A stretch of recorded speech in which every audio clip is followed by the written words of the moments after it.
me this night, he said, why don't you do a session on tricky rules, you know, the rules that people get tripped up on, they get caught up on, don't happen that often, not sure what to do.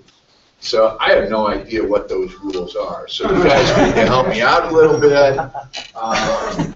What rules catch you guys up? What ones do you have trouble with or just don't feel confident about how to apply them? I obviously do have some prepared material, but I want to hear from you guys. What are the rules that you find confusing or you're just not confident about calling in a game? Anybody, anything.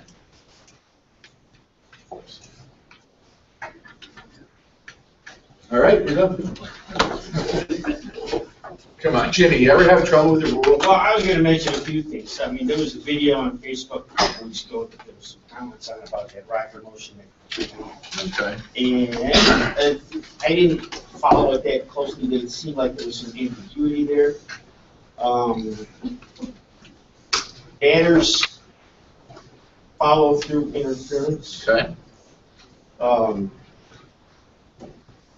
There can be a catcher who's pretty sharp and sees the batter make a bad move and take advantage of his bad move and act like he got interfered with. Okay. So we got follow through interference. Yeah, I don't know. I'm not sure which of the videos you're talking about. The kid who was in set and taking rockers. Yeah. Okay. Yeah. No, that pro hop thing was. Yeah, I don't want to talk about that. That was a no-brainer. But yes. Okay, those two good ones. Anybody else? Or Illegal pitches. illegal pitch. Okay. Anything particular about Yeah, that? I was over at South yesterday talking to Brian Baca, and a couple of his pitchers have different setups. Okay, and I did mention something to one of his pitchers who set up in the hybrid to not do that. So if you could kind of go through the foot positioning. Okay, the hybrid stance thing. Yeah, but just all of the rules, because they get tweaked a little bit each year about where their position on the rubber is in both the windup and the set position. Okay. What else? Good job. Kind of on Mark's topic though, is how you would handle a pitcher pitching from the hybrid. How you would, Well, how do you administer that, or? Yeah. Okay. I don't think you would do. Well, speaking of that, the set position, the pivot foot has to be within the 24 inches of the mound. Pivot foot does. That, That is correct. Yeah. What about the other foot? the coaches, you mentioned that to a coach and they look at you like, huh? Okay, we can talk about all that. Just expand upon that, because there's a bunch of different Right. things that we were talking about. I think if that's a topic, I think we can expound upon it, different instances and how you adjudicate it. Okay.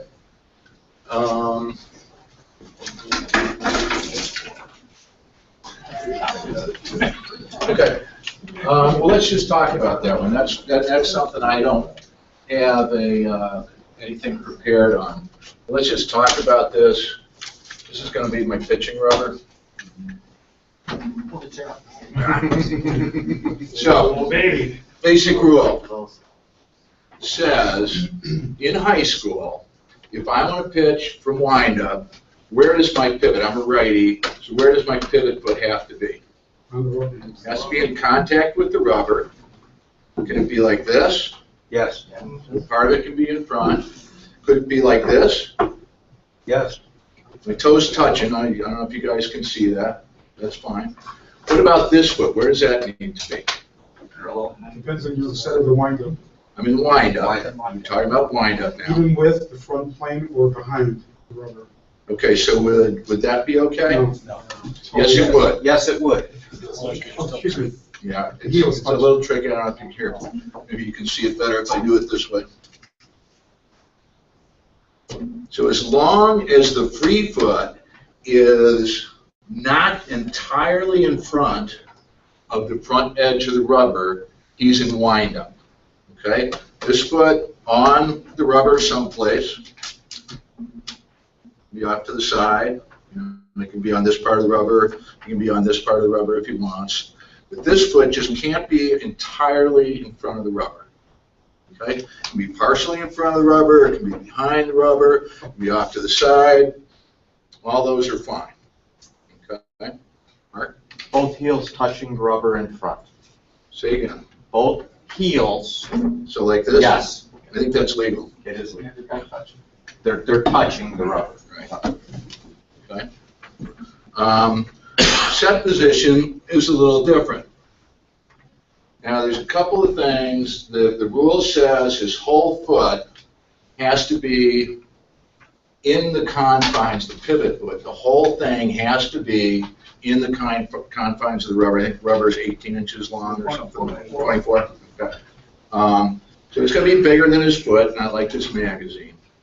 But what you will see a lot of the time is the kids will be, have like half their foot because there's a hole in the middle of rubber that's been dug out, and they just can't get a good stance. The way I deal with that is if there's a hole there, I'm going to give them some latitude. I'm going to let them find a spot they're comfortable, as long as, like at least half of their foot is up against the rubber. The free foot has to be entirely in front of the rubber. Okay? So what they talk about with the hybrid stance, the guy will get on kind of like this. And what stance is he in? Don't know. You can't really tell, Kind of, especially if you're the plate guy. You're looking at this, it's just like when I was facing you guys, and you can't really tell if this foot is entirely in front of the rubber or not when you're looking at it on this angle, especially if you're 60 or more feet away.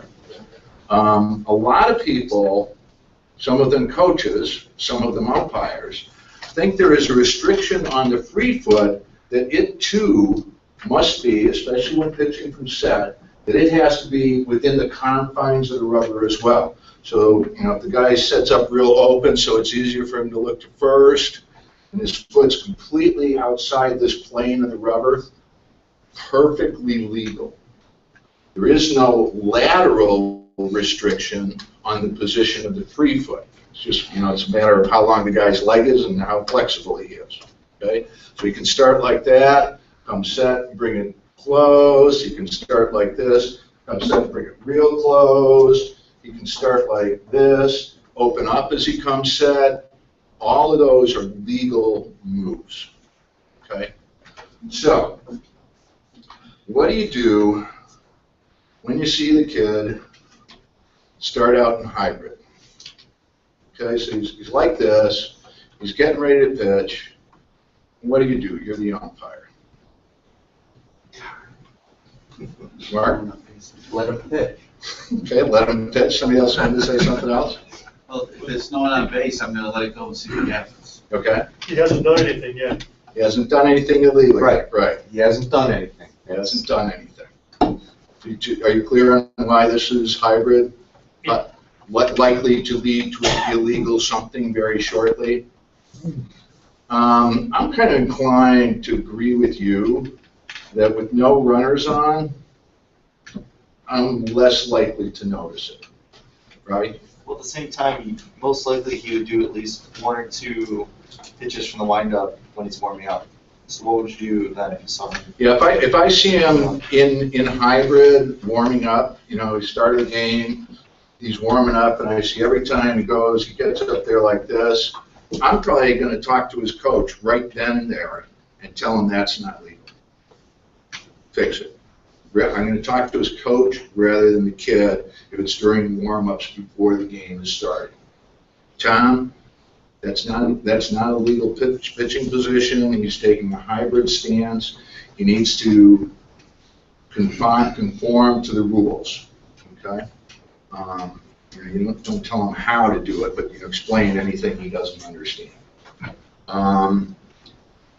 If you get a runner on base and he goes like this, as soon as he starts to come set, you've got an illegal pitch, and you should call it. Okay? Isn't that off?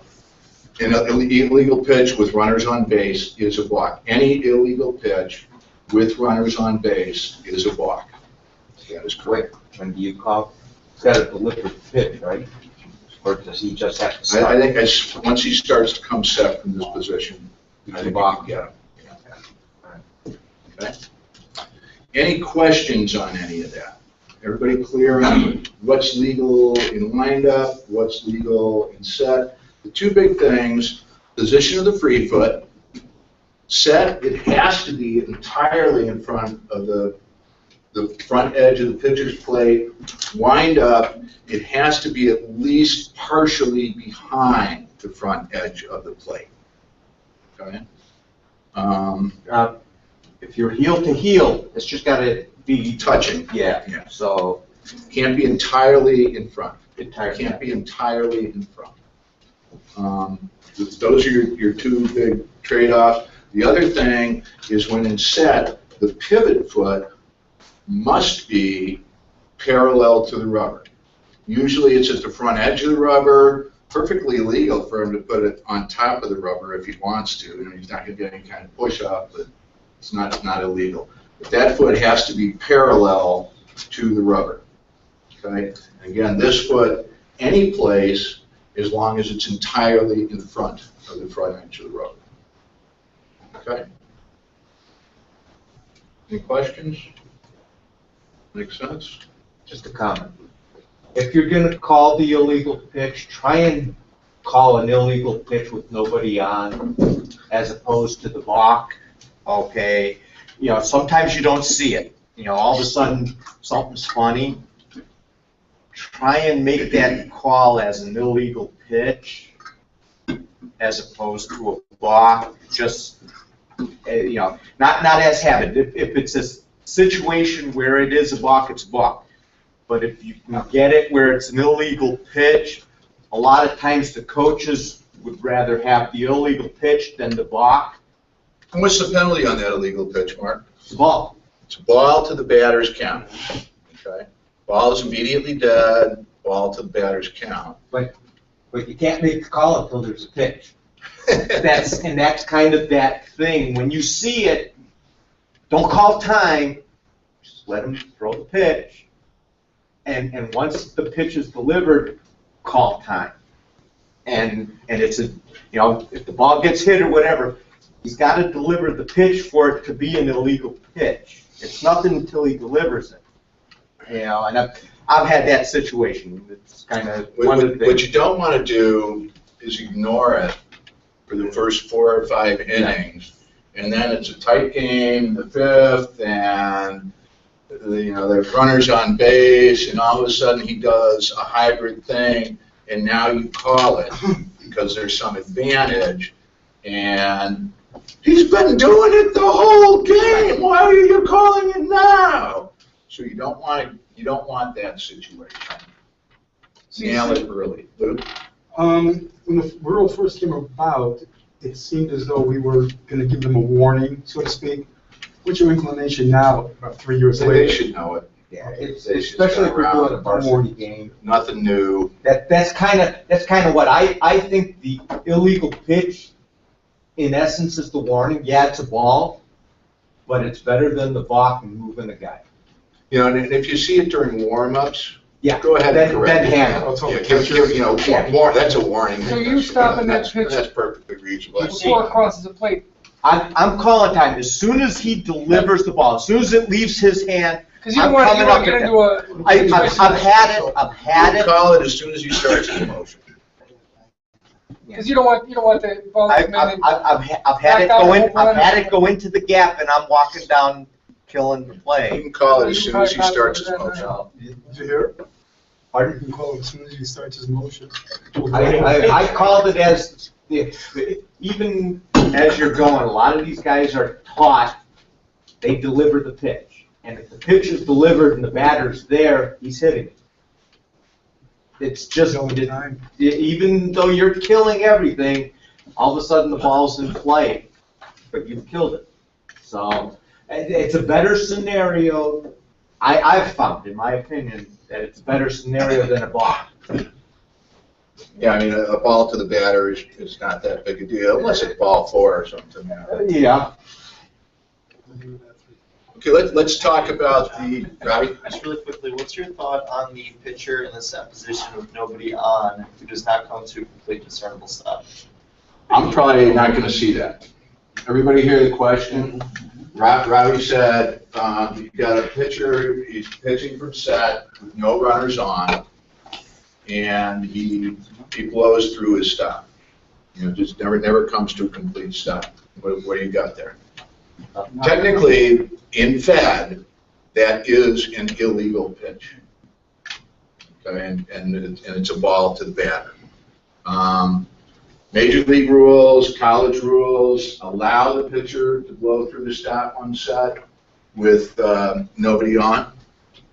I'm probably gonna, gosh, I didn't see that, Coach. You know, I wasn't watching really that close because there's no runners on. I'll watch for it.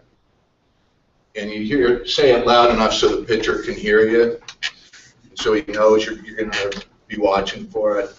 I'm not picking that one. You know, I'm going to let that go until somebody calls it to my attention. Or if you do see it and you have an opportunity, let's say the batter turns and walks out, just tell the catcher, call timeout, go tell your pitcher to make sure he stops. And that's a good example of where you can use the catcher as kind of a messenger. You want to be careful. You want to be careful about that because sometimes, hey Billy, go tell your pitcher. Hey Tommy, Lou says you need to stop on that.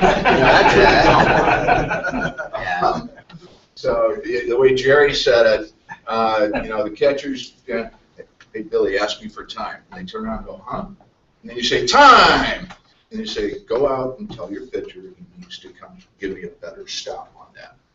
Just make sure the batter's not around you. Yeah. So you got to be real discreet. when Coach, you're they doing just those told him to kinds of stop. things. Some pitchers are doing the hybrid from the windup, but other pitchers are doing it from the set Mhm. in order to hold the runner closer. So I think the rule says that the entire part of the foot has to be in contact with the rubber. So if he's on the angle, you're going to call it when he's in the set, let's say, when he comes to set. Is that right? Yeah, once he starts moving. Yeah. But that seems to be kind of, not going to say common, but, you know, a way, an illegal way of deceiving where they might. Yeah, and get away the with it. thing about the foot being parallel to the rubber, it's very hard for the plate guy to see if he's cheating a little bit. Base guy has a better look at that. First base coach has a better look than either of you, like most box, but you know, step box, for example. But yeah, that's when I do it. As soon as he starts moving.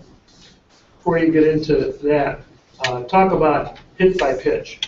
Okay. I know a few years ago they said if the batter's standing in the batter's box and doesn't move and gets hit, we give him a base. Right. So I think the How is that rule changing? language wording now is shall not permit a pitch to touch him. So there's a couple ways I'm looking at that. Most of the time, when a batter gets hit by a pitch and he doesn't swing at it, I'm giving him first base. Okay? So when wouldn't you give him first base? When he makes some positive move to get hit. Okay? Coming in and you see him dip. The other one you see a lot is with this front leg. They'll go like that. They'll pretend they're turning away. They'll kind of stick that knee out. And you should be watching for those things. So any positive move by the batter that puts him more in the way of the pitch is the kind of thing that's going to make me keep him in the box. Okay? Now, so what about the pitch where he just stands there, doesn't move at all, and it hits him? How do you decide on that one? What do you do? What are you looking for there? Looking for this curveball or not. And whether Yeah, that's what I What think. kind of pitch was it? Yeah, do you hang it tight? You know, you're coaching a kid to hang with the ball. So that, I don't know how you could not. So this is where you get into the real judgment areas. So this pitcher's been throwing nasty breaking balls all day long, and if the batter's going to have a chance to swing, he's got to hang in there. You know. So if he does, he does, and let's say this one just doesn't break as much, and it hits him, I'm probably giving him first base anyway. You know? Hits him in the hand and then rolls in fair territory. Dead ball? Time! Are the hands part of the bat? No. In any rule code? No. Well, cricket, actually, they are. Really? I looked that up once. I wonder if that's where it comes from, I don't know. There's a specific rule in cricket that says the hands or glove holding the bat are treated the same as if they're the bat. So anytime it hits the batter, hands, wherever, it's just a dead ball, he's been hit by the pitch. If he was swinging, it's still a dead ball, hit by pitch, but it's a strike because he swung. And most of the time, they're loading their front foot anyway to swing. So most of the time, just that motion is enough to say, yeah, he tried to get out of the way. Right. And sometimes the guy will get frozen by a fastball. You know, he's in there, it's like, oh, he doesn't know which way to go. You know, it's on him too fast, and he just freezes and takes it. I'm sending him there too. If they're in a clinching, I'm talking about the guy that stands in there and his pitcher comes in with his 65-mile-an-hour curveball.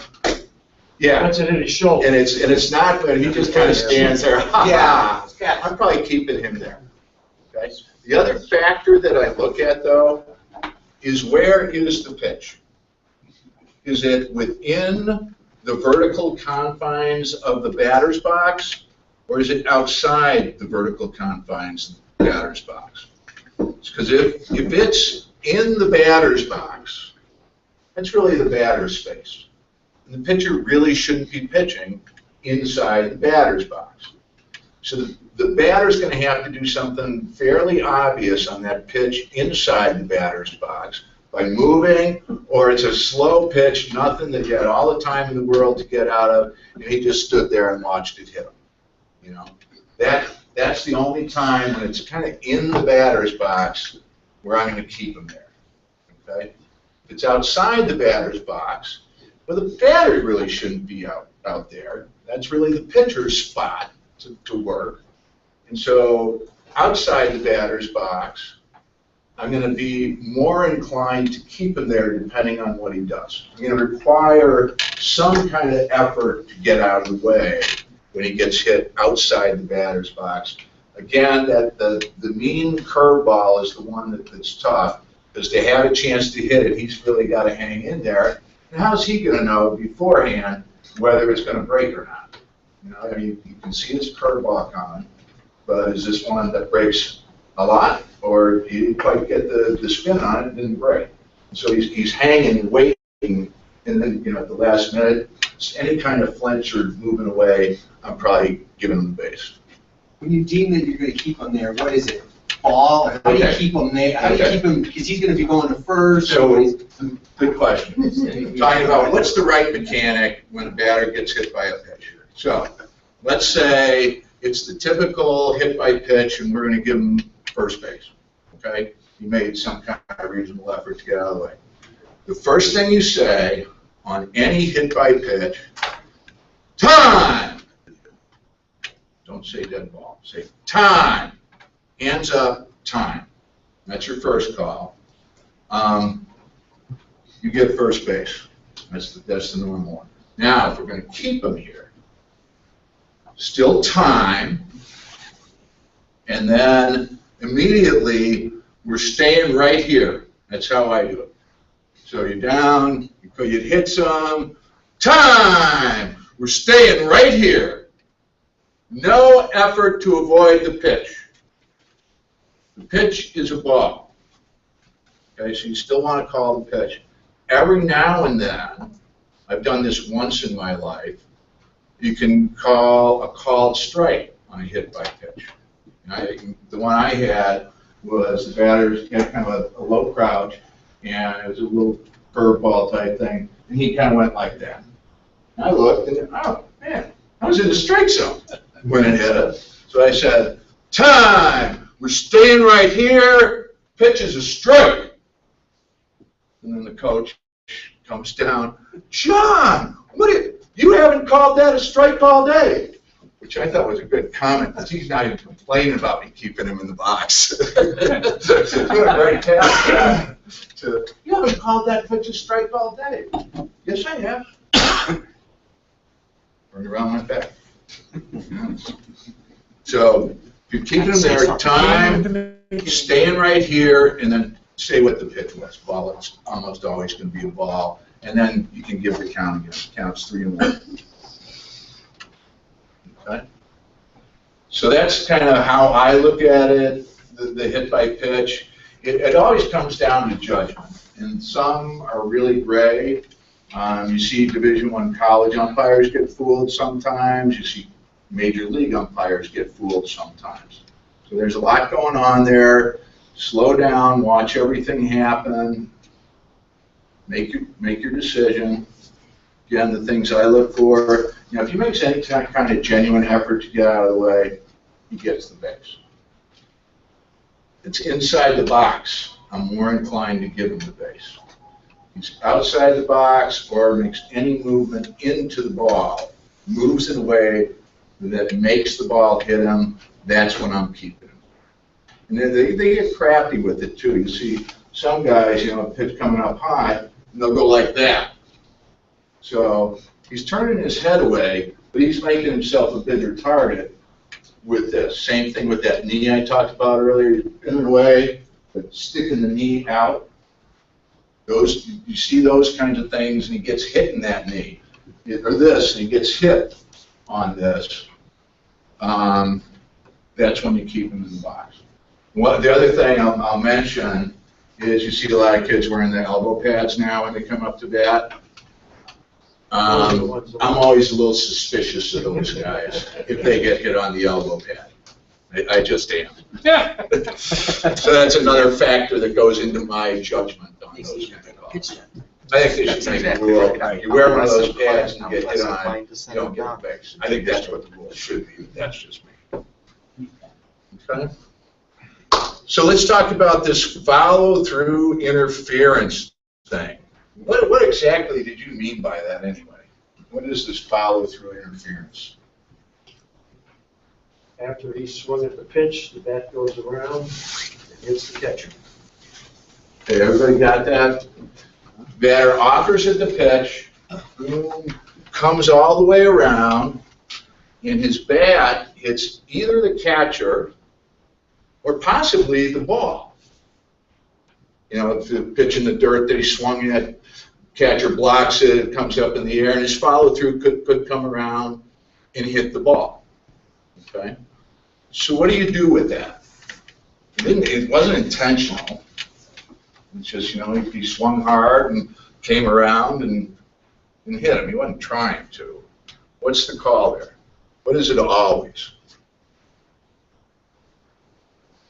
I have a question on that. Now my question hasn't been answered. You have to wait for your question. Whether there's anybody at work, we'll get to that in a second, because that's an important question, an important distinction. What is it always, though? It's a dead ball, so we call time. We know that. Okay, let's say there's nobody on base. Is there any further penalty? It's not run out. There's an action on the bases. The catcher's trying to throw. Yeah, we got nobody on base right now. We're going to go to people on base in just a second. It's just a dead ball and reset.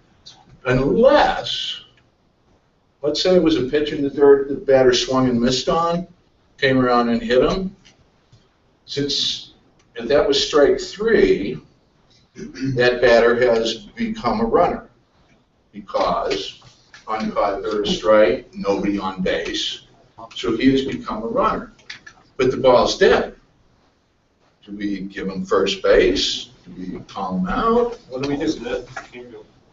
Ball is dead, and it's dead because of the batter's action. So he is out. He has just struck out and has lost the opportunity to try and acquire first base. Okay.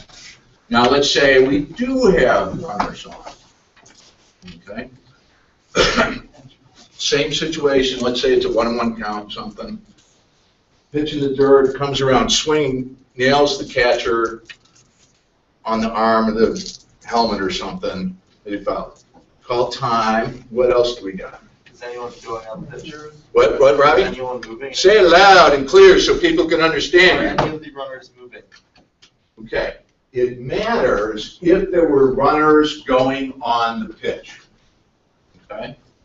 If there were runners going on the pitch, the presumption is the catcher is going to try and play on one of those, one or more, he's going to play on somebody.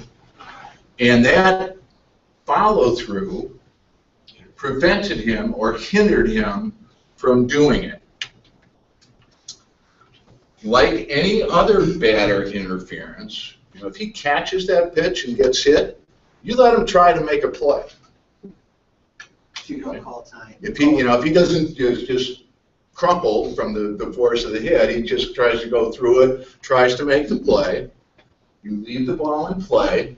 You call it right when it happens. That's interference. You wait and see if his throw retires a runner. Right? If that initial throw retires a runner, we disregard the interference. Okay? Like it never happened. If he doesn't, on that first throw, retire a runner, then we kill it and enforce the batter interference penalty, which is what? Takes the base. Takes the base. So Runner takes the base. Runner goes back and the batter's out. Batter's out all Okay, over. two things. Okay. Two things. The batter interferes, and this catcher is unsuccessful in making the play. The batter is out, and any runners return to their time of pitch base. Okay? Same thing with this follow-through interference. But what if it was like a 1-2 count, and the batter struck out, and he's already out? Do we just send runners back, or what? Depends. If you throw the runner out at second, then you count that out and the batter being out. What if he didn't? He tried to throw out the runner from second, but he was a little late. Then you may, Well, you Judge with double. interference. you may call. Oh, no, not a second. Yeah. Third strike, so the batter's already out. He's out, and he comes around and You interferes. gotta force the penalty, therefore you get the runner out. Okay. But he has to. Everybody hear what Chris said? If the batter struck out on the pitch, and then his follow-through interferes as a runner is trying to steal second, catcher throws, doesn't get him, we're calling that runner out as well because of the interference of his just retired teammate. And the catcher has to make that play on the batter, or on the runner? He has to make attempt to throw. It's in Yeah, the language in the rule book says if you think a play was possible. I'm usually going to think it was possible. What if now you mentioned the guy not breaking from first. Right. So that's the dictator of whether, in your mind, as far as If whether. they're going on the pitch, that means there was a play that was interfered with. If they weren't going on the pitch, there was no play, so it's just a dead ball. So it's just like stepping over the plate. Hitting them or stepping over the plate would be the same. Yep. Okay.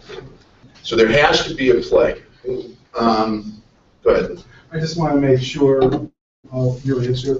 No one on base, the batter pulls the ground ball to the third baseman, and his follow-through hits the catcher, who's not involved with the play, but still hits the catcher. What do we got? It's a fair ball. We got nothing. Yeah, we got a fair batted ball. You're going to warn the batter to be more careful with his bat. That's about all you got. It's got to be, it's interfering, the catcher has to have a play, right, to be anything. The one other one that's a little tricky, and it's another exception to the batter interference rule, is when you've got a runner on third going on the pitch on either a straight steal or a squeeze. Now, it's going to be kind of unusual to get follow-through interference on that kind of play, because most of the time they're either taking or bunting if they got the sign. Which maybe they did, maybe they didn't. They're high school kids, you know. But if that should happen, you know, the kid didn't get the sign, so he's swinging away on what the runner from third thinks is a suicide squeeze or a straight steal home. He comes and swings around and hits the batter or the catcher. In that case, if there are less than 2 outs, we call the runner from third out and keep the batter at the plate with the new pitch added to his count. Okay? So it's a more severe penalty for batter interference when you've got an R3 trying to advance on the pitch. And it's just a balance of play. They decided they want to make it a very severe penalty. So we're going to take that runner off third instead of leaving the runner on third and bringing up a new batter. If there's 2 outs, then we get the batter anyway, because then that runner's going away anyway. Do you let that play out, John? Yes. So you're saying So if he tags him out despite the follow through, then you let it stand as if it never happened. The runner on first broke for second, then decides to go back to first and it's interfered on a pickoff first. I would call that he had a play. He had a play. Okay. The other thing they talk about in the rule book is backswing interference, and that's just when everybody's first getting settled and the batter takes a couple of loose swings. If he hits the catcher's mitt or something like that while he's doing that, you just kill it and let everybody reset. It's just you let everybody reset, and it's usually unintentional, no big deal. That's before the pitcher is getting ready to pitch. So did that answer your question about backswing interference, whoever had it, or follow-through interference, which is the right way to say it, Jerry?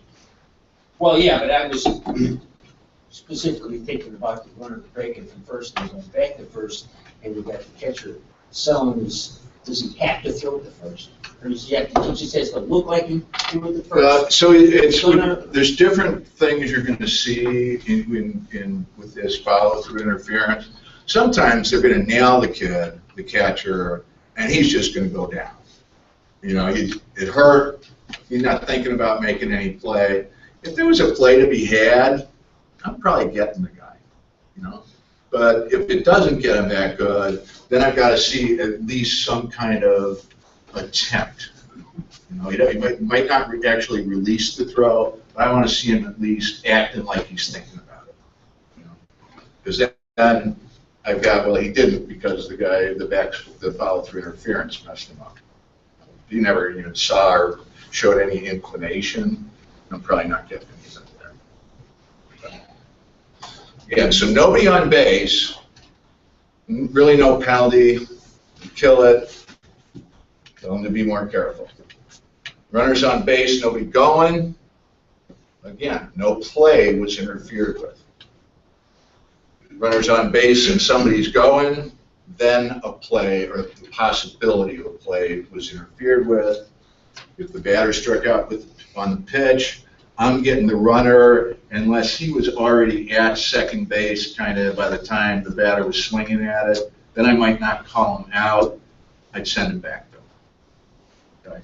The book said, language in the book says, if you believe a double play was possible, get that second out. I'm almost always going to believe a double play was possible on the one where the guy struck out. It's the first out, the second one is the play at second or third or wherever. Any questions on any of that? Sorry, That's okay. scenario, man on third, safety squeeze, and the batter is lunging forward, and by the time everything's all said and done, he's out of the box at least 1 foot.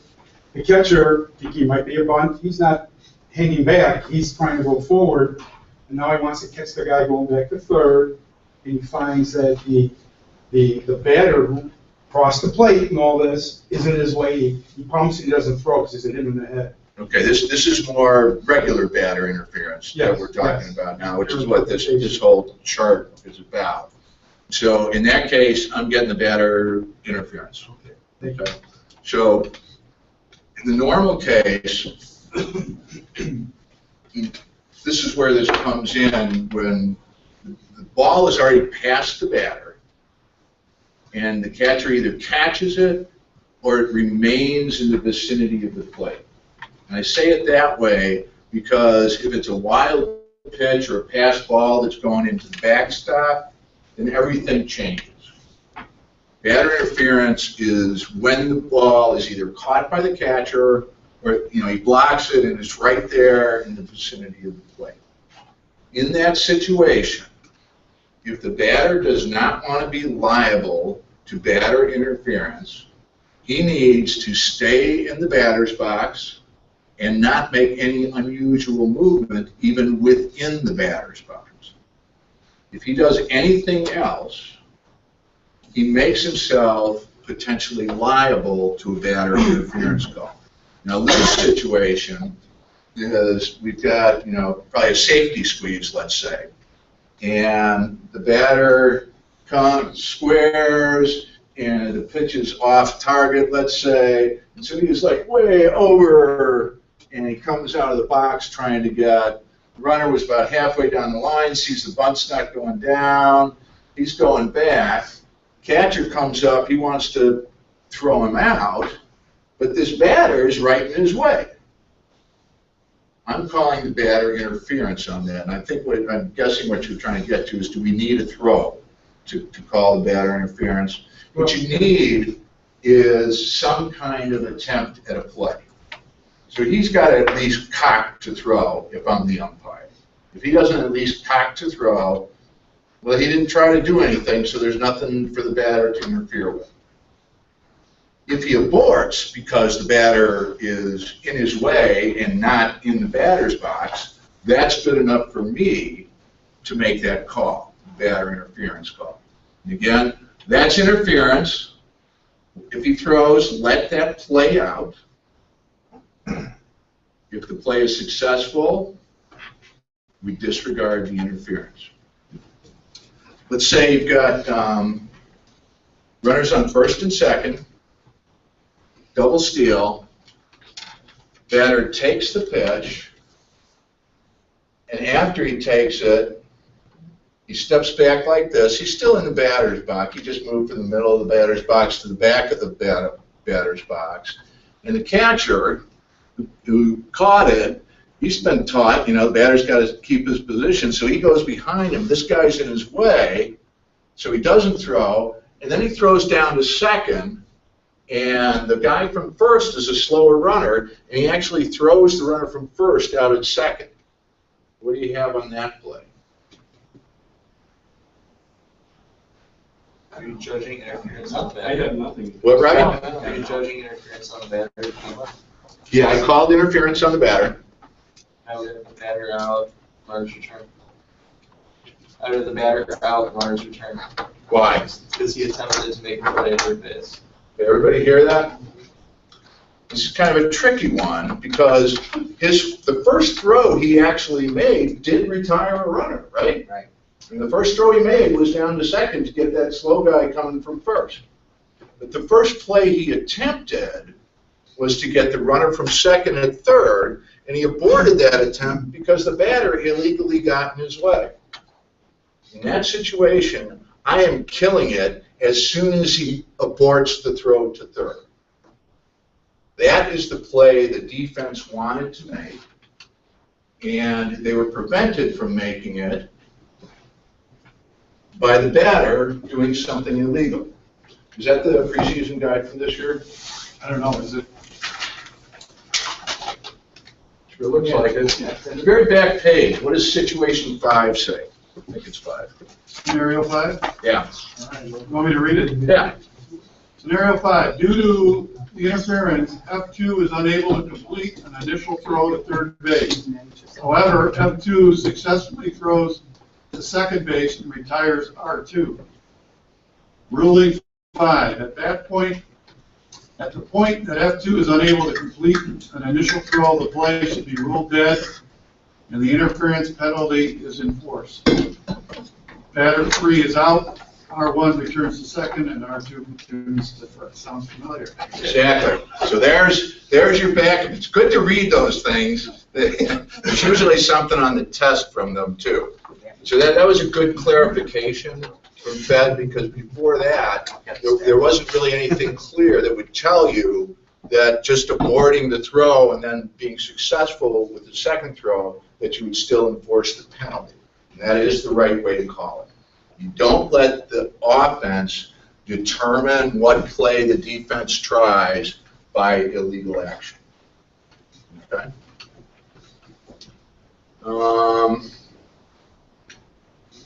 Any other, When it comes to returning the runners to the base, who's, in a two-man game, who does that? Plate umpire? Or usually the guy who makes the call, so in this case it'd be the plate umpire, yeah. he does all the. Yep, all the administration, it was his call, so he administers. The base guy can help him out a little bit, yeah. But, and being crisp with the administration of these things can really go a long way towards your credibility with the coaches. You know, if you're on time, what you don't want to do is have a situation where, you know, the batter gets in the catcher's way, he throws, ends up airmailing it into center field, and then you call, that's interference. You do that, you're going to have coaches down your throat. Call it when it happens. That's interference. Ball goes sailing into center field. Time! Batter interference. The batter is out. Runner's back at first. Decisive, crisp, clear, no hem and haw. If you wait to see the result before you make that interference call, they're going to be all over you. So with less than 2 outs, say there was the third strike on the guy on the fake from the third, is the guy from second to third then out too? Whoever in your judgment, the catcher would have played up. So even if he pumped down to second, the guy going from first to second would be out, and we leave the guy in. Well, everybody's going back. Right. Except for, you know, if the batter just struck out, it's whoever you think he initially wanted to play. Okay. Gotcha. If for some reason you can't tell, you get the guy closest to home. That's easy for you. John, going back to your play where you have the runner on third stealing home and the batter goes to the punt, well, if the catcher also interferes by going into the plate to catch the ball, because he's anxious to get to catch that runner from home. Okay. So we've got situation, you know, tight ball game, late in the game, catcher's waiting. He sees the guy coming on a steal or a squeeze, so he comes out and gets that ball early like this. Batter never even swings at it. Then I've got catcher's obstruction. The catcher prevented the batter from having his opportunity to offer the pitch by reaching or stepping across home plate before the pitch got there. That is catcher's obstruction in Fed rules, called catcher's interference in college and pro rules. I have called it in a game, that's interstruction. Nobody heard me, nobody listened. It's like, I said something, but, so what do you do, what's the penalty there? How do you enforce the catcher's obstruction? Shoes on the other foot. The batter's not the one doing things wrong. It's the catcher now. Still, let the play out. Right? You let the play out. Okay. You made that ball, the play plays out. Then you Okay, so in this one, with the catcher stepping across or reaching across, which will typically only happen on a steal or squeeze, there's nothing left to play out. The ball didn't get put in play. So I'm going to say, that's obstruction time. And who gets what? Batter gets first. Batter gets first base. because of catcher's obstruction. Any other runners return to their time of pitch base unless they are forced to advance by the batter's award of first, or they were going on the pitch. So if it were a squeeze play, a suicide squeeze with the guy going, catcher steps across, we're scoring that run, batter runner's going to first. Okay? Let's say it's a different kind of catcher obstruction, because that's not typically what they do on a catcher's obstruction. What typically happens on a catcher's obstruction, catcher's there, and when the batter swings, he tips the catcher's mitt. He usually just kind of tips it. A lot of the time, he'll put the ball in play, despite the catcher's mitt getting in his way. Now, my own experience is you're much more likely to hear catcher's obstruction than you are to see it. Because a lot of times it's not a big hit. And it doesn't really look like it changes the swing plane of the bat or anything. And, you know, most of the time the mitt doesn't go flying off the catcher's hand. Sometimes it does, but usually doesn't. So you're hearing it more often than you're seeing. So what do you do if he does put it into play? And I think that's where Dean was going with this. If he does, you call it when it happens. That's obstruction, and you let it play out. You let the play finish. At the end of after you let everything happen, what do you do? What's the award? Batter runner's going to get first base. Other runners return unless they were forced by the batter's award of first base or they were going on the pitch. So let's say we had runners on first and second. Catcher obstructs the batter as he swings. He hits a ground ball to second base, and it's a slow roller. The two runners advance. They weren't going on the pitch, but it's a slow roller, and they were both able to advance. And the batter gets thrown out at first. What have you got? Base loaded. Batter goes at first. Runners advance. Is there any other possibility there? Choice. What's that? We have a choice. Who has a choice? The defense has a choice of what they want to do. Oh, excuse me, the offense. Sorry. The offense gets a choice? I've never heard of anything that ridiculous. You let the coach choose what? What are you talking about, Lou? Could you explain that? What does he get a choice between?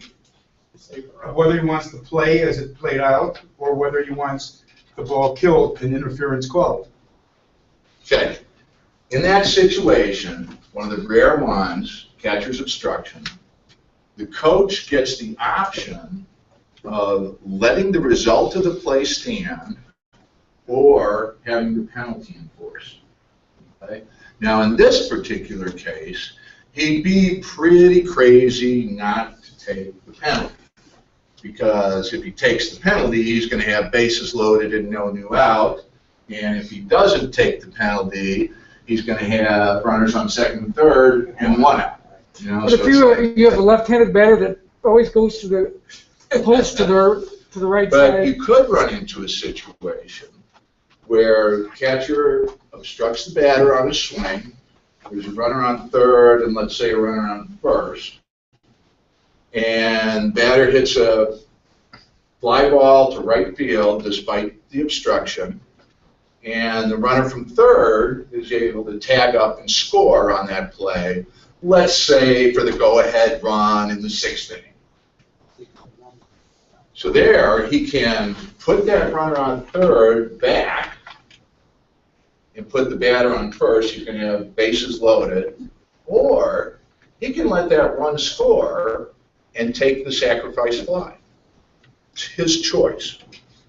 And one thing that's a point of contention is when he does have a choice, do you let him know he has a choice, or does he have to know that and bring it up to you?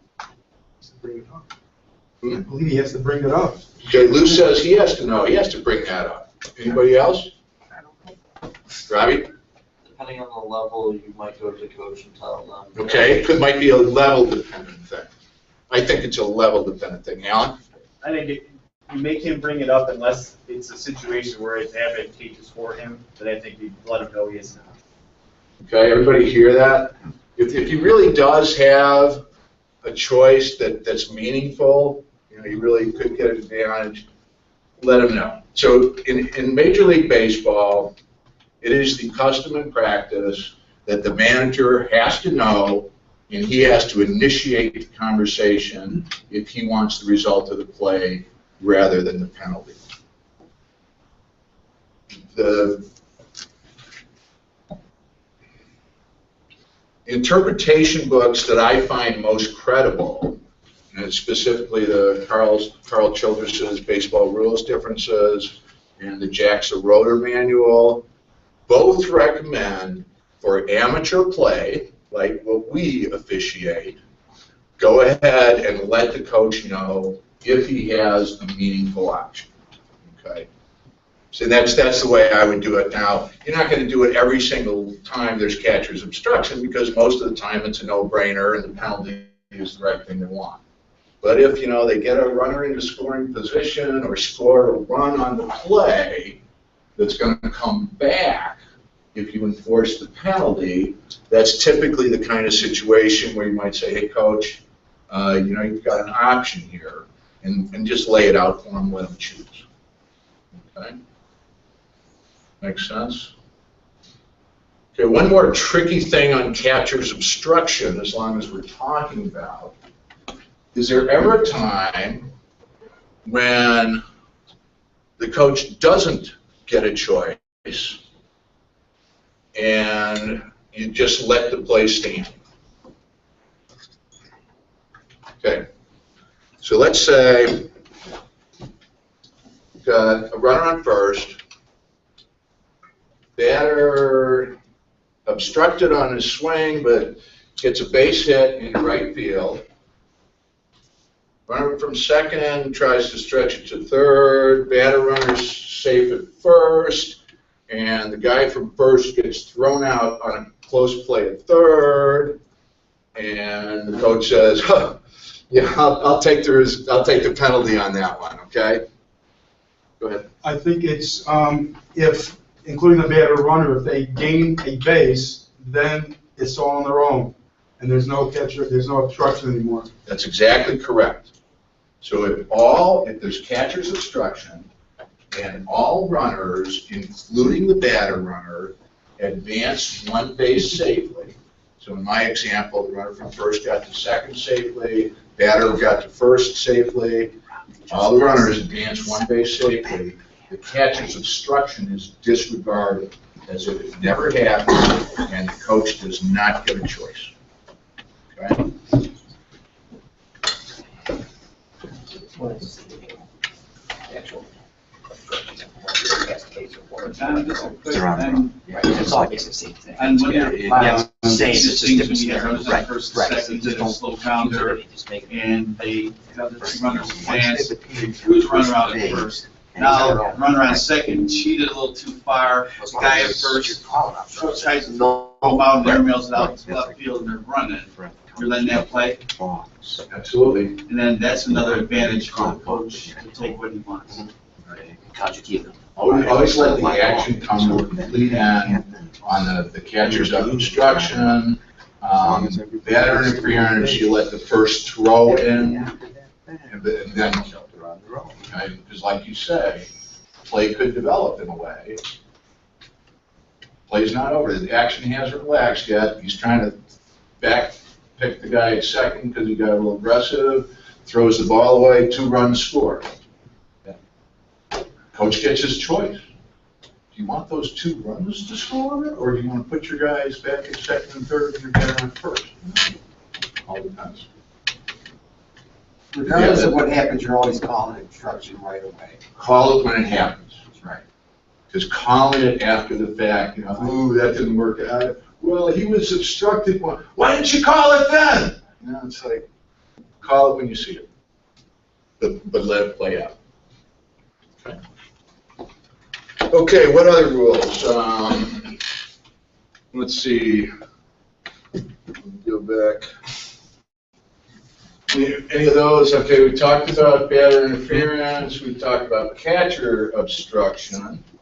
Any of those other ones strike anybody's fancy?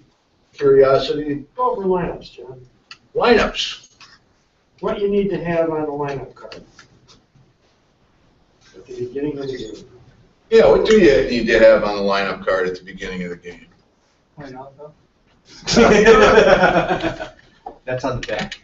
What's the requirement?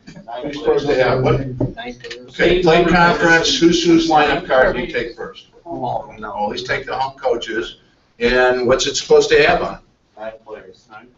At least 9 players. And what do we have? What do we need to know about those 9 players? Name, number, and lineup position.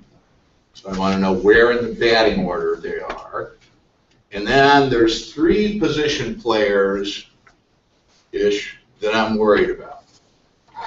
Pitcher, because there's special constraints on the pitcher.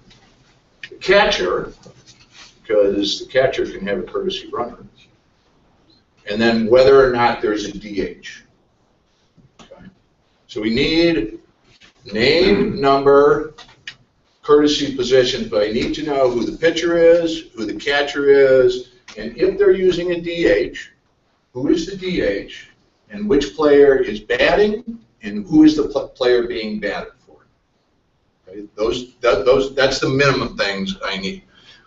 What else is supposed to be on that lineup card that the coach gives you at the plate conference? Substitutions should be on there, but it's not a penalty if it's not. Okay, everybody hear that? The coach is supposed to list his substitutions on that lineup card.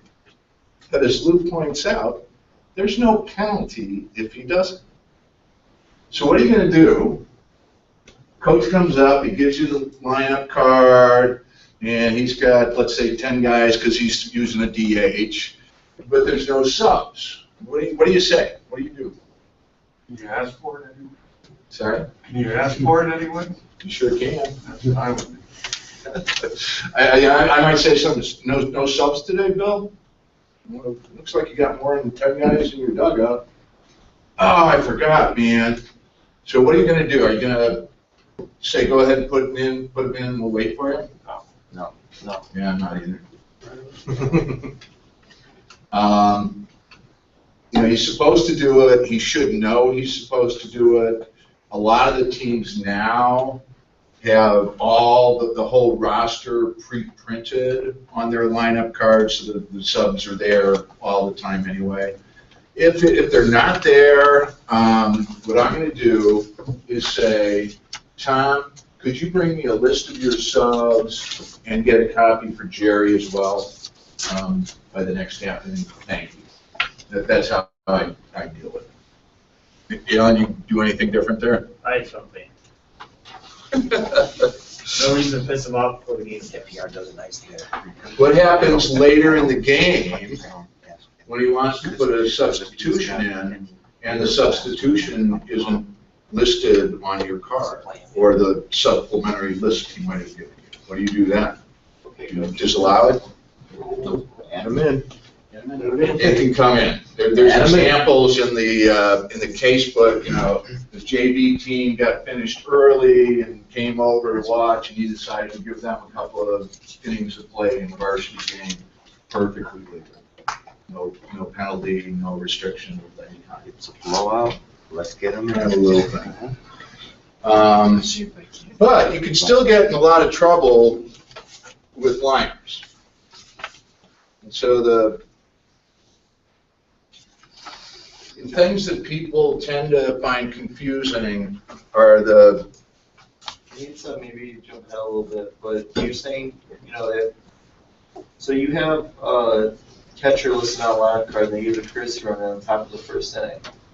Different player comes out to catch. What's that? Okay, everybody understand the question? everybody know what a courtesy runner is? Only for the pitcher and the catcher, the only two players who are allowed a courtesy runner has to be somebody who has not participated in any other capacity for the whole game up to that point in time. Once a player courtesy runs for the pitcher, he may only courtesy run for the pitcher, and that's the pitching position, not the player playing pitcher. If he runs for the catcher, he can only run for the catcher position. Okay? Now, the way they do it, the way they say it, is it's always for the catcher and pitcher who played the last half inning. So the coach can't come up to you and say, well,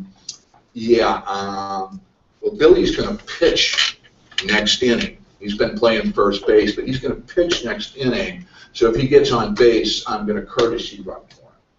And you say, no, you're not, because it's only for the pitcher or catcher of record, whoever played it that last half inning.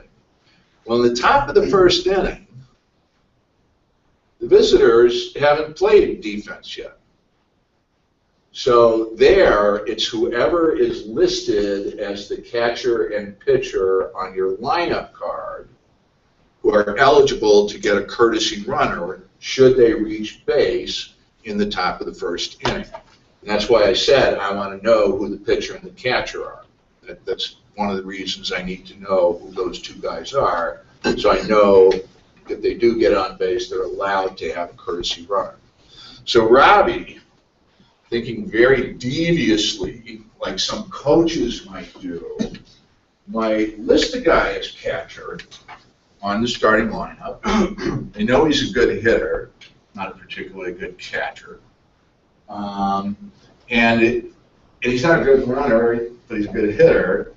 So they put him in there, listen to his catcher. He gets on base. I want a courtesy run for him. In the top of the first, you go with whatever's on the lineup card. Those are the two players eligible for a courtesy runner, whoever was listed as pitcher and catcher. Now that half inning ends, and lo and behold, the guy who got courtesy run for is not catching. Is that legal? Can he do that? Yes. Yeah, he can. Yes. Catcher position. What it has cost him to do that is he had a starter who has now left the game once. So he's got one chance to come back in. He has still has his re-entry privilege. What if he did that with the pitcher? Pitcher has to throw to one out. Pitcher's got to pitch to at least one batter, right? The guy listed in the lineup has to pitch to one batter, right? It says that right in the rules, right? Unless he gets injured or ejected. So what's the penalty if he doesn't? Can't re-enter. He cannot re-enter the game? Can't re-enter as a pitcher. He cannot re-enter the pitcher. Okay? So if he's listed as the pitcher, gets on base, whether he's a courtesy run for or not, let's say he is, if he does not come out to face the first batter in the bottom of the first, he has left the game because he was listed as a starter, he batted. His sub has come in, and since he did not face at least one batter, he may not pitch for the remainder of that game, but he is still allowed to re-enter in any other defensive position. Okay? Isn't that an illegal substitution? No.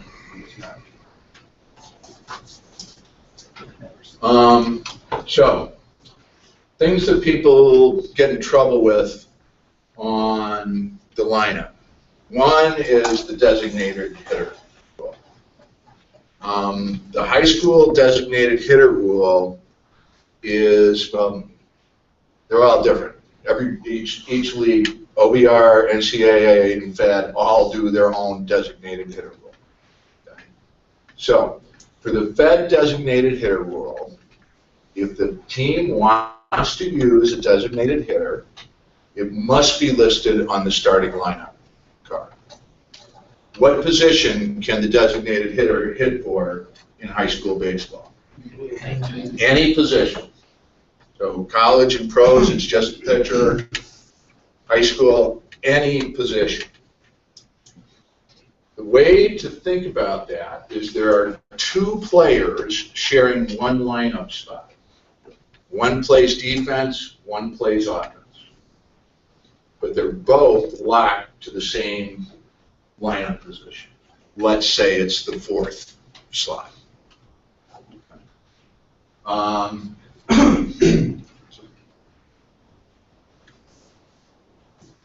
What terminates the designator hitter role? When he goes in for the person who's playing the field. Okay? What terminates the role is when either the guy doing the hitting goes in on defense, or the guy doing the fielding goes in on offense as either a pinch hitter or a pinch runner. Okay, either one of those. Both players are starters. Both the guy, the DH, and the guy he's hitting for are both starters. So, let's say they've got, they're DHing for the pitcher, and about the fifth inning, the pitcher's getting tired, and so the coach comes out and says, okay, I'm going to have my DH come in to pitch for my starting pitcher, and he's going out of the game. Can he do that? Can he have the DH come in and pitch for the guy he was hitting? Yes. What is the effect? The role of the DH has been terminated. Okay? Now let's say the next inning, the coach comes to you and says, okay, my guy that was my starting pitcher who was being DH'd for, I'm going to have come in and play third base now. Can he do that? Yes, we can. That's your answer. He was a starter. He left the game once. Now he's using his re-entry privilege. That's perfectly okay. What else has to happen?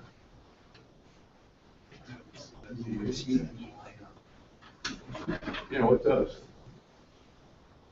See, The new pitcher has to go out. The previous DA. What? Somebody said it. Doesn't the new pitcher have to go out because they both had the same batting order That's spot? exactly right. You can never have the DH, the starting DH and player being DH'd for. Once that role is terminated, or actually any time, they can never both be in the game on defense or offense at the same time. So he can bring that guy back and play a different, he could even bring him back to pitch if he wanted to. But he can bring him back into play defense. But now the DH, who's been moved to pitcher, he cannot be in the game when that first guy comes back in. So he has to go out.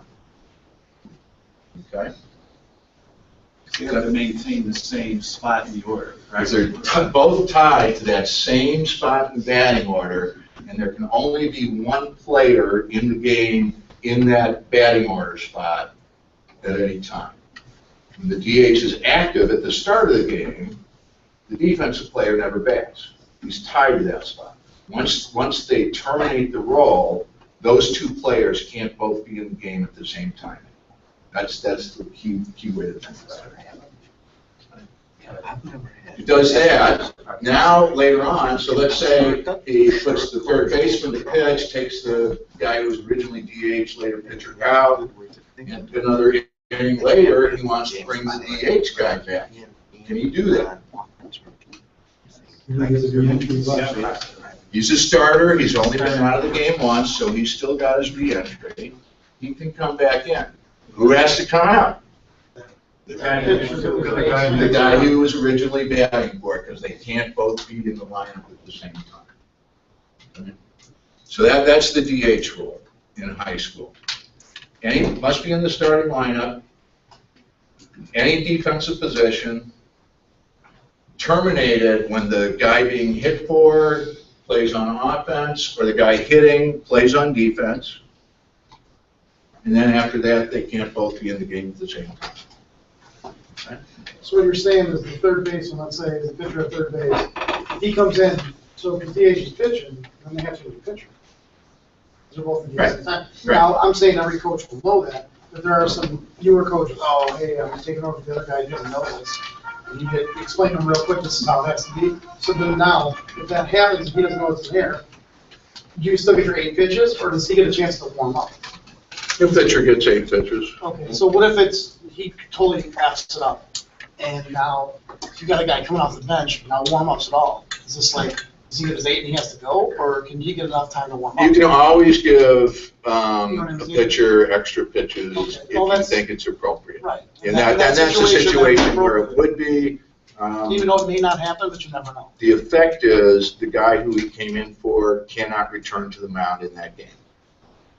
So if the substitute pitcher is allowed more than 8 warm-ups because it was unexpected, we goofed up and oh my God, we hadn't had any warm-ups, you can give him 10 or 12 if you want. But then the guy he replaces cannot pitch for the remainder of the game, can't come back into pitching. The other thing that gets people messed up is the batting out of turn rule. So we'll just go with the standard Abel, Baker, Charlie lineup. It's the top of the first inning. Abel bats, gets a single, and then Charlie, who's just really anxious to bat, comes up next. Baker was going to the porta potty and see it was his turn, I don't know, whatever. So Charlie's up, Baker's supposed to be batting. What should the defense do?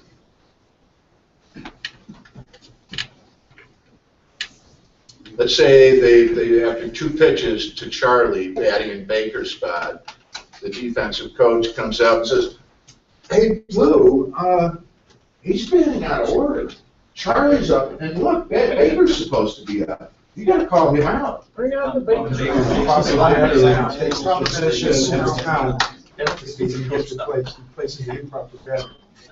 Okay. If they do it, if the defense appeals or if the offense notices it before the at-bat is complete, so before the batter has become a runner, he's got a 2-1 count, a 2-2 count, whatever. The only penalty is you bring up the guy who's supposed to be batting and he assumes the count, whatever it is, that the previous guy had. Okay, so that's kind of the easy case. Let's say Charlie's at bat and he hits a single, and now the next guy comes up and takes 2 pitches, and then the defense, "Hey, Blue, that guy batted out of order. That guy on first base, he batted out of order. You got to call him out." What are you going to do? Which batter? One that just came in. The batter who was at bat becomes the proper batter, and the lineup moves on. So once Charlie finished his at bat, as soon as they make a pitch to the next batter, or who knows, make a quick pickoff throw to get Charlie at first base, once there's a pitcher play after the at bat has completed, that legalizes Charlie's at bat. So even though he was illegal when he stepped in there, once he got on base and they threw another pitch, he is magically converted to legal. Okay, so they get nothing on that. To get the out, you have to do it after the at-bat is completed and before the next pitch or play. Okay? What do you do if they appeal at that proper time? What's the call? The guy who batted out of order is out. No, proper batter is out. This is what trips up most people. It's not the guy who batted out of turn who's called out. It's the guy who was too stupid to bat when it was his turn to bat that get called out. In book terminology, the proper batter is called out. not the improper batter. The improper batter's action is nullified. Whatever happened on the completion of his at-bat. He hit a home run. Maybe the bases were loaded. He hits a home run, they let it finish, and then they appeal, he's out of order. Yep, he was out of order. The guy who should have batted is out, and all you runners go back to base. The bases you have. All the action caused by the improper batter completing the at-bat is nullified, except for outs. So at the improper batter, say they've got runners on first and second, hits a grounder to short, and they turn a double play. 6-4-3 double play. So they got the runner from first, they got the batter runner. They appeal. He batted out of order. Okay. Well, the out at first is going to be replaced or superseded by the out on the proper batter. So the improper batter made an out. That's going to get superseded by the out on the proper batter. We're going to let the out at second base stand, and the guy from third has to go back to second. Outstand, advances are nullified. And fed is the only way that is. And I believe it's unless during the at-bat, the runner or a runner steals and successfully steals. Okay. Another twist on this. It's only advances that are caused by the improper batter's action that get nullified. So let's say Abel got on first, Charlie comes up, skipping Baker. First pitch, Abel steals second. Next pitch, Charlie hits a single. Abel goes to third, Charlie ends up on first. They appeal. Okay, we're taking Charlie off the base, calling him out on the proper batter, and we're putting Abel back at second. We're not putting him back at first because he stole second on his own. He advanced to third on Charlie's signal. So we're nullifying the advance to third on Charlie's signal, but he gets to keep second because he stole that during the at-bat, not on the end of the at-bat. Okay. Charlie's up again. And then Charlie's up again. Why is that? He just batted. How can he be up again? What are you saying? Because of the Okay, after batting out of turn is successfully appealed, you call out the proper batter, and then the next proper batter is whoever follows his name in the lineup. It's Charlie. Charlie gets to bat again. Okay. Now, it can get a little weird sometimes because teams, what'll happen is they won't appeal Charlie. So then after Charlie, Baker missed his turn. He wants to bat. So he goes up there. After Charlie completed his. Who should bat after Charlie? First pitch to Charlie, Charlie's legal. Who should be batting? David, yeah, right. Doug, whatever his name is. Instead, Baker comes up because he wants to bat. He missed the turn. Come on, let me in there. He's out of turn. And that can happen. That batting out of turn thing can roll for a little bit. How do you figure it out? Go ahead. What's the proper way of the appeal? The coach just yells it out? They ask for time. You wait till the at-bat's complete. Actions. Time. Hey, Steve, I think they batted out of order. That's usually how it goes. How do you figure it out? What do you look at? What do you look at on your lineup? What do you have to know? Oh my God, how did you know? How do you even know? I mean, you're not keeping track where they are. I don't know. You kind of know if they're a good hitter, or the leadoff guy, maybe, I don't know who's where. How do you know? What do you look? How do you? Jeez. Where would you start?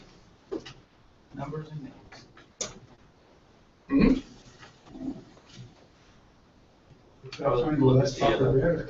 Okay, the first thing you want to know, to see who was that guy that just finished an at-bat that they're claiming is out of order. You find him on your lineup card. Then you look at the name before his in your lineup card and determine if he was the guy who batted before him. If he was, he's legal. If he wasn't, he's batting out of turn. So you really only need to look at the guy they claim is batting out of order and the guy who actually batted immediately before him. Because we know the first pitch to the guy they're claiming is illegal, that made the guy before him legal no matter what. So that's all we have to look at, the last two batters. Only thing that matters. Okay? And that's how you do it. I mean, it's pretty, okay, who's Baker? Where is he? You know, he's the guy on first base. Okay, you know, where's Abel? Yeah, okay. You know, Baker, he's the guy in the on-deck circle. We got a problem. No. So that's how you determine it. And then, of course, sometimes the coach will come out and say,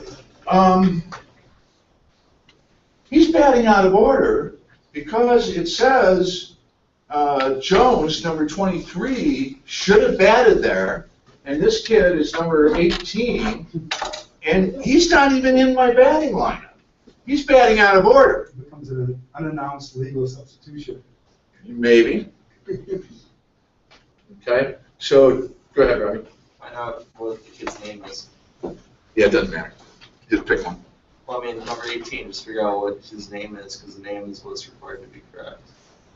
Yeah, so what you want to do is, if the guy who just completed the at-bat, if he's not in your batting lineup, next thing you probably want to look at is he in your sub list. He probably is.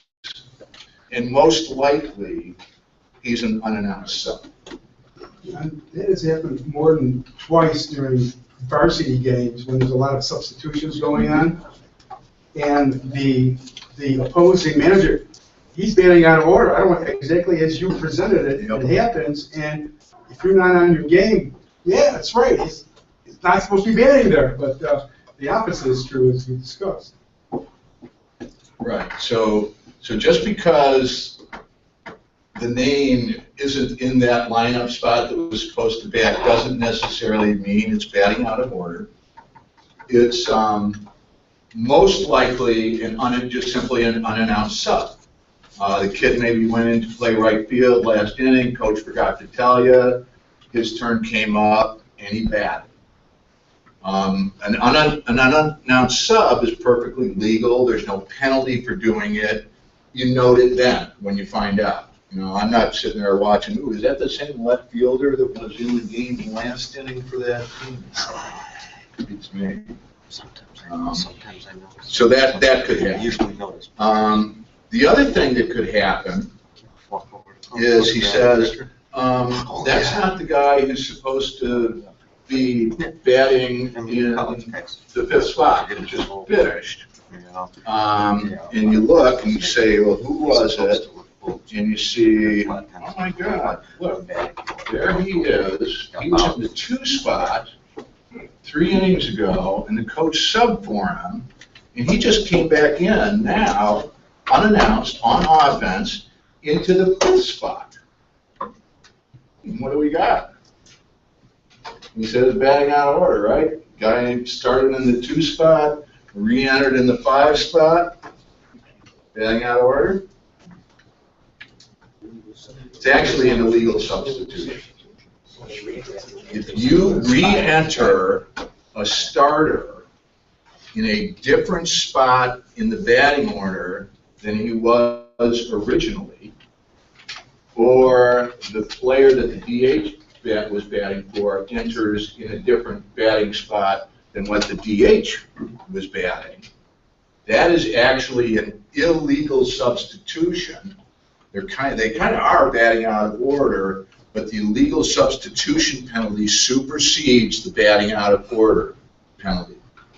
What is the illegal substitution penalty? We'll let somebody else play for me. It's restricted to the dugout for the remainder of the game. Say that again, louder. Restricted to the dugout for the rest of the game. He is restricted to the dugout for the remainder of the game. Who is? The illegal substitute. And if he is discovered on offense, he is also called out. Okay. If he is discovered after a play in which he has put the ball in play, guess what? The coach gets a choice. Coach choice play number 2. He can either take the result of the play or nullify the play and have a legal substitute redo the at-bat. It's a do-over. Coach choice do-over. Real rule in high school baseball. Now, a couple of different things with the illegal substitute. On batting out of order, if they call it to your attention too soon, you just put the right guy up, then he takes the count. Do it too late, you lost your chance.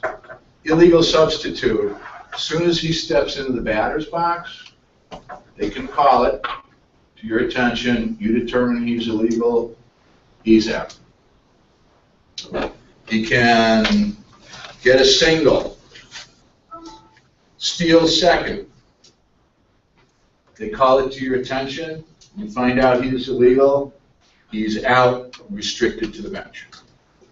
Okay, so there's no special timing on the illegal substitute like there is with batting out of order. Whenever they find it, if he is on the bases or in the batter's box, he's called out. Regardless, he's returned to the dugout.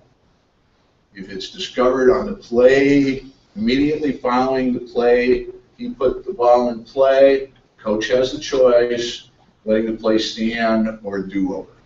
Either way, that batter is out. The illegal sub is out.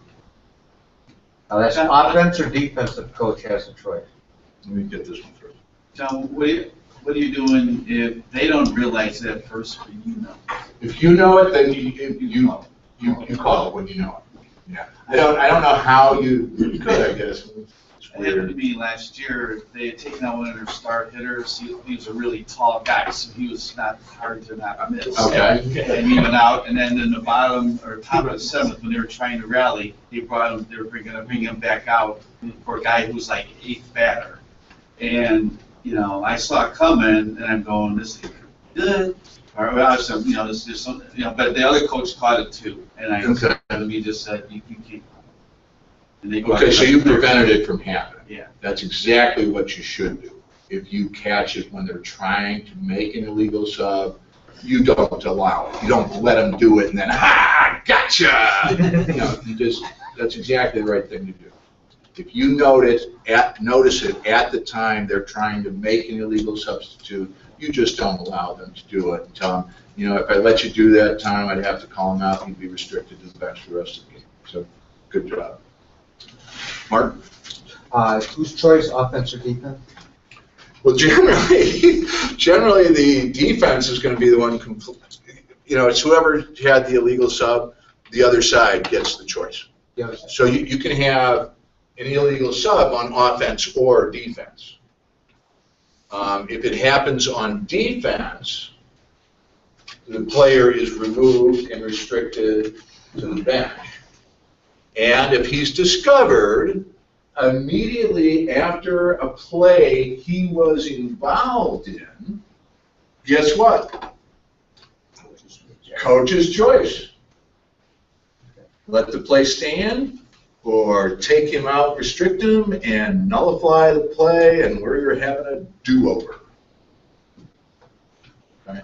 If it happens on defense, the guy who just batted is the one who bats again. If he says he wants a do-over, the guy who just batted is the guy who bats again. Does he resume the count, or is it a he had to have completed his at-bat for there to be a play that gets reversed. So he's got a brand new count. So fresh start on the at-bat. Okay. So that's batting out of turn. Always remember this one. proper batter, the guy who should have batted, the guy who was too stupid to bat when it was his turn is the guy who gets called out. Robbie? I always forget this. So if the proper batter is on base because he batted out of the turn, who bats? Okay, you can run into a situation with batting out of turn where you go to look and now the guy who's supposed to be up to bat next is already on base because they got so screwed up in their order. If that happens, you simply skip that guy and go to the next guy in the lineup after him who is not on base. So it can get kind of convoluted when they skip around and it can get really weird. You don't penalize a guy who's already on base when he is, in effect, the proper batter. Right.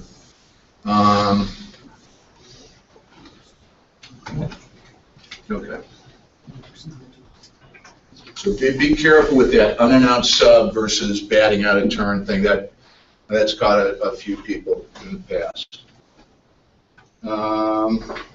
What else? What else you guys interested in? Let's talk about running lane. Oh, go ahead. What if they skip 2 batters? Yeah. Same thing. Well, nope. They skipped 2 batters. So Abel was supposed to bat and Charlie batted, right? Charlie skipped over, Sam and Abel. Bat. He gets to first base. So now 2 They batters appeal. haven't batted.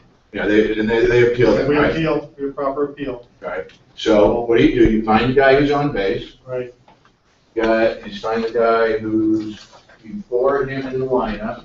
Where's he? He's still in the dugout. Still in the dugout. The guy who's supposed to be at bat is still in the dugout also. So we've got 2 guys. He's probably on deck now, at least.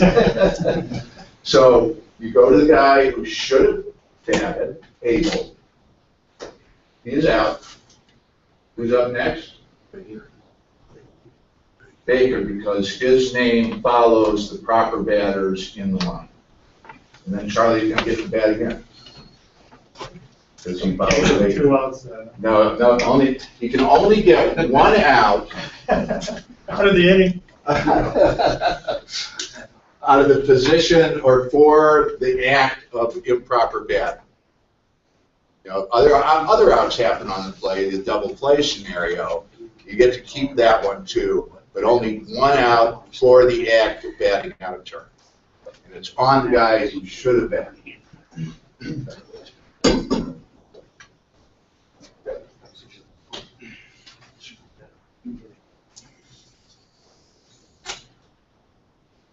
Let's talk running lane interference.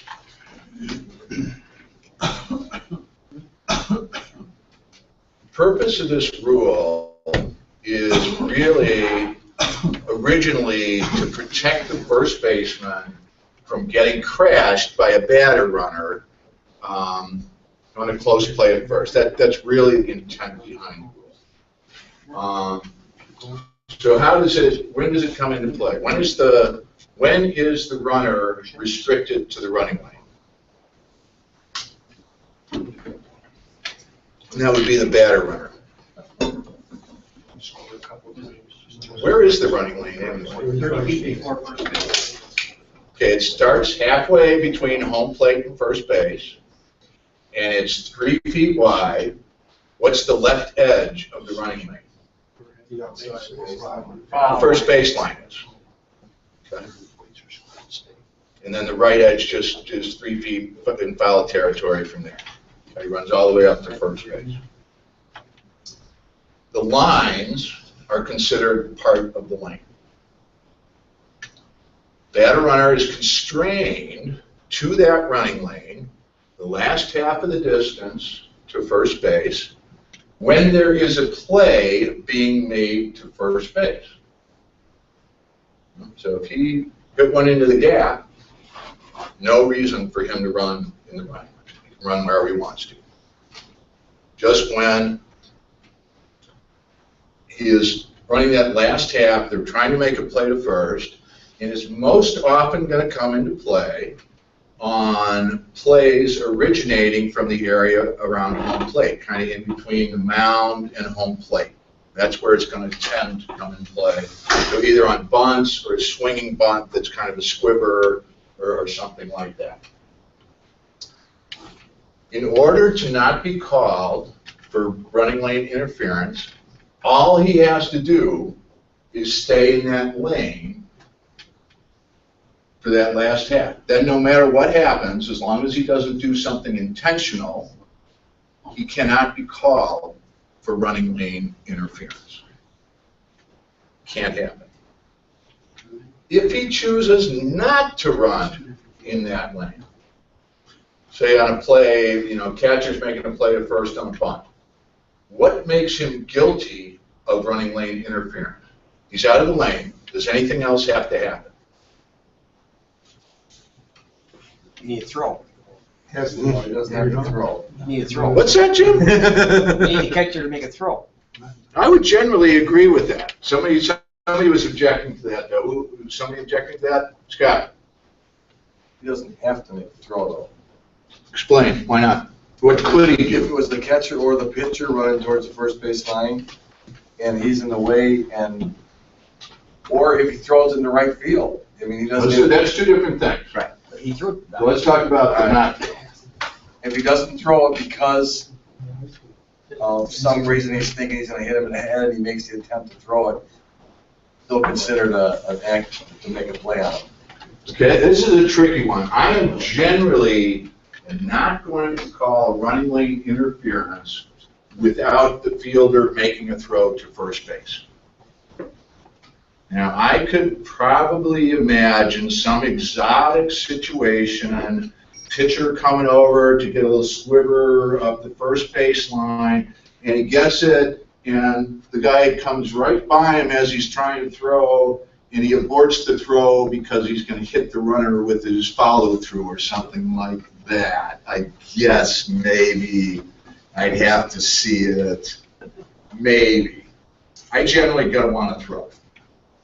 Well, now, if he's a foot or a large step into fair territory, and he doesn't throw because of that.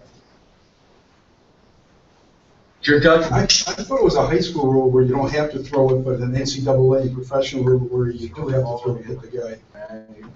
Different terminology. The rules are different in OBR and NCAA than they are in FED. And the key difference was the second part of what Scott said. If he airmails it in the right field because the guy was in his way, in high school, that's a running lane interference call. In college and pros, that's a throwing error. Okay? So the difference with FED is the college and pro rules only provide protection to the fielder receiving the throw at first base. The FED or high school rule also protects the guy making the throw. Okay? So in college and pro, a quality throw is required to call interference. And in high school, a quality throw is not required to call interference because you can judge that the runner being out of the lane hindered the guy's throw and he was trying to throw around him or over him, and that caused him to make the throw bad. In high school, that is running lane interference. Now, I'm going to need a throw or at least an attempt that gets aborted not because he's in the way. If he aborts because he's in the way, I got nothing that was interfered with. Because you're not going to, is somebody else not going to? That's your judgment, Scott. I'm pretty sure that's the rule. So, if you read the rule, so that would be in Rule 7.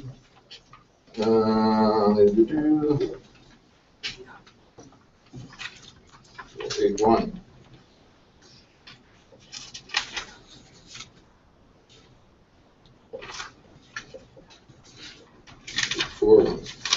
G1.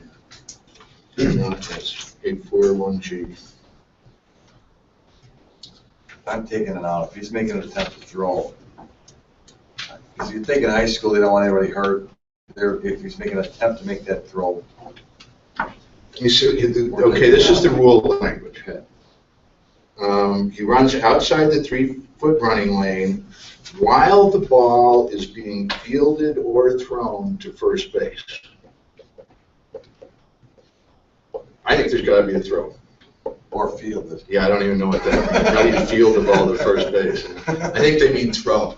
No, I think he means if you make an attempt to get the ball to get ready to throw. I think the rule says throw. What number was that? 84G, and then you read 1, which says, this infraction is ignored if it is to avoid a fielder who is attempting to field the batted ball.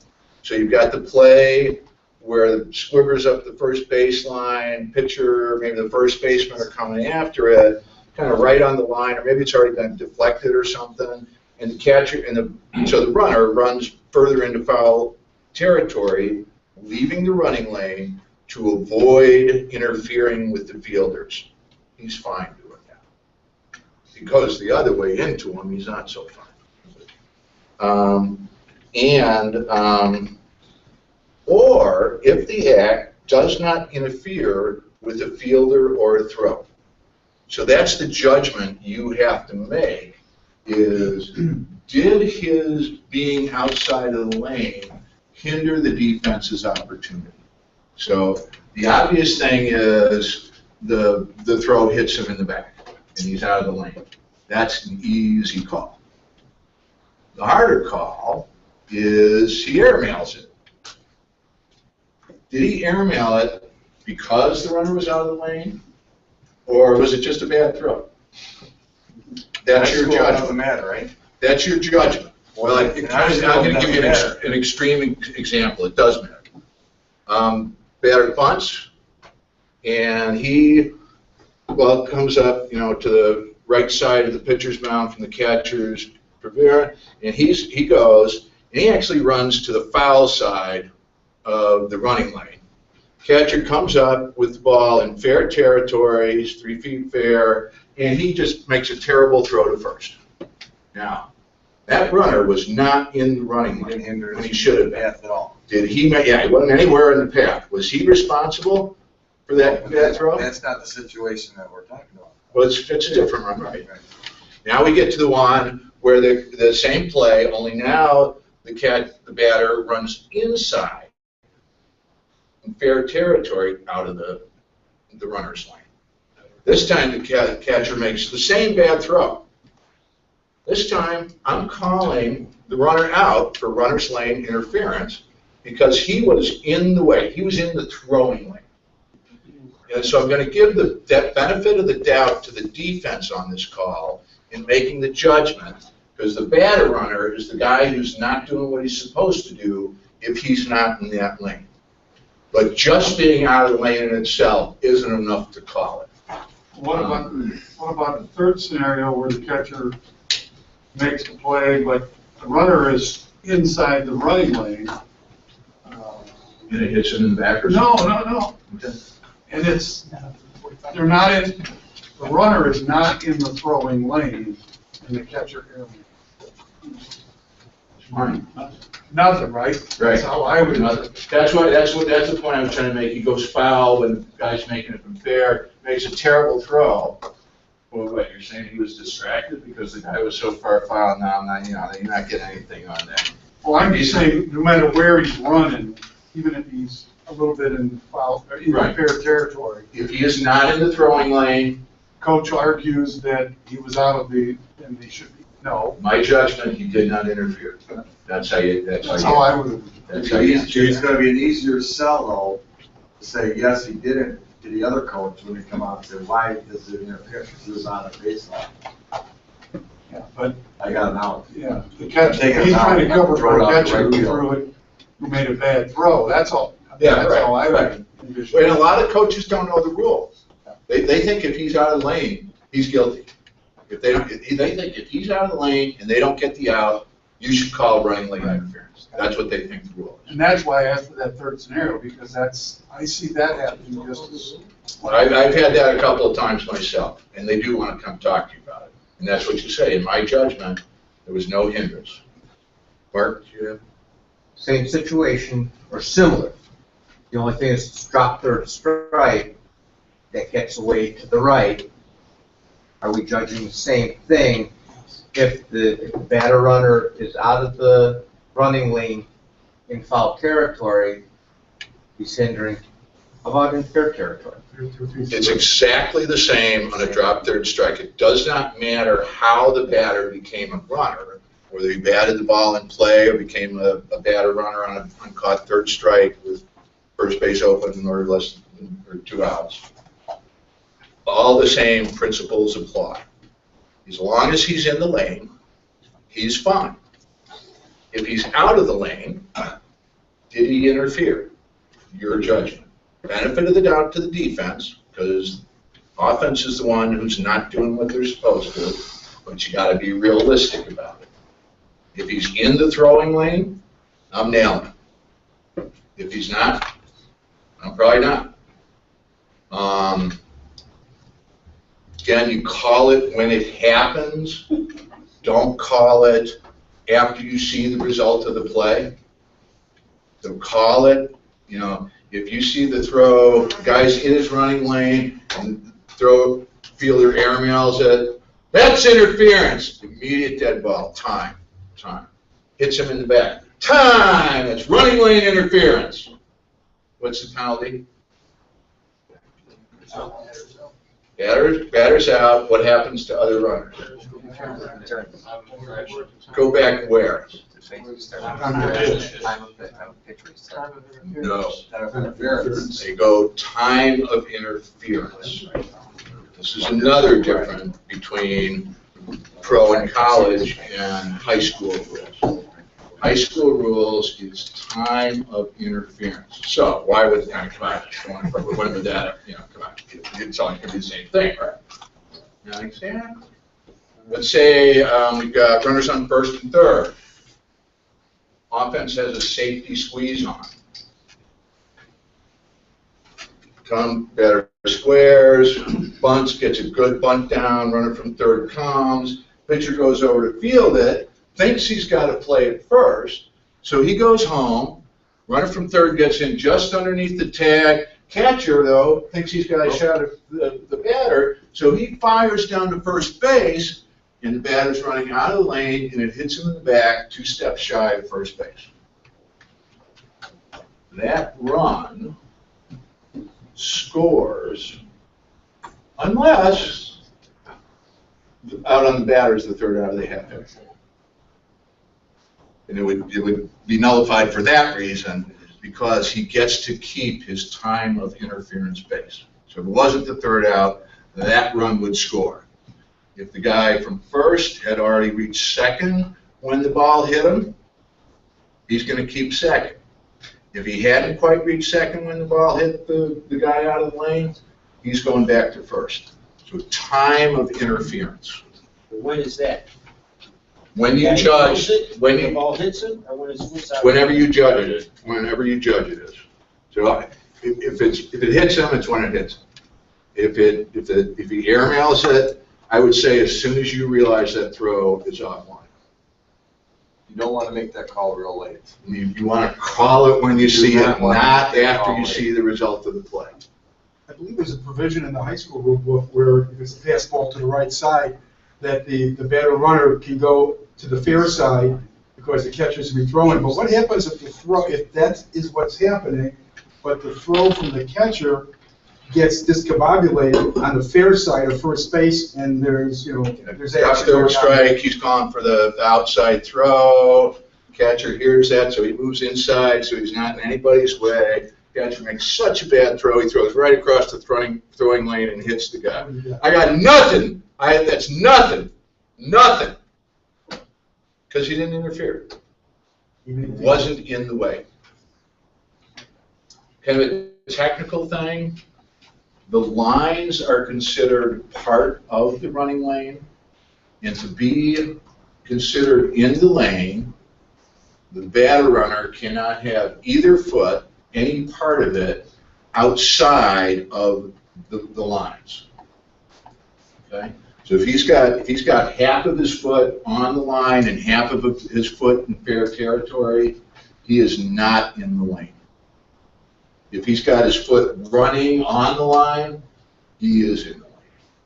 Okay, so that's how you determine whether he's in or not in the lane. Position of his feet have to stay entirely within the lines, but they can be on the lines. On the last step, if a runner has been running in the lane the whole time, and if on the last step he leaves the lane to go to the base, he is not liable.